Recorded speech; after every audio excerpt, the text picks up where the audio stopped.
everyone. നമ്മൾ എപ്പോഴും ഈ പാലസ്തീനെ ഇസ്രായേലിൽ ബുദ്ധിമുട്ടിപ്പിക്കുന്നതിനെ പറ്റി എങ്ങനെ പറയുന്നുണ്ടല്ലോ, അതേ ഒരു അവസ്ഥയാണ് ഇപ്പം ഞാൻ ജോലിക്ക് പോകുമ്പോൾ കണ്ട ഈ ഒരു കാഴ്ച. തോട്ടിലൊക്കെ വെള്ളം വറ്റിയിട്ടുണ്ട്.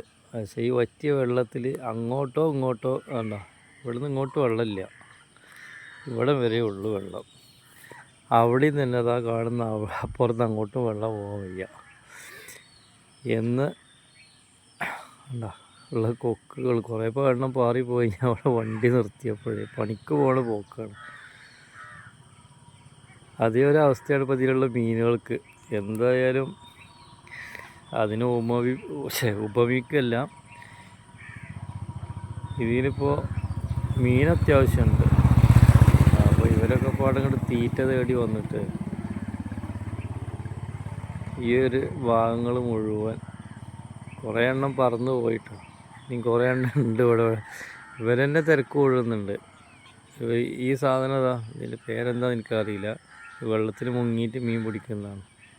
ആഴമില്ല, ആഴം പറ്റ കുറഞ്ഞിട്ടുണ്ട്. അത് വെള്ളത്തിൽ നിൽക്കുകയാണ്, അത്ര ആഴമേ ഉള്ളൂ.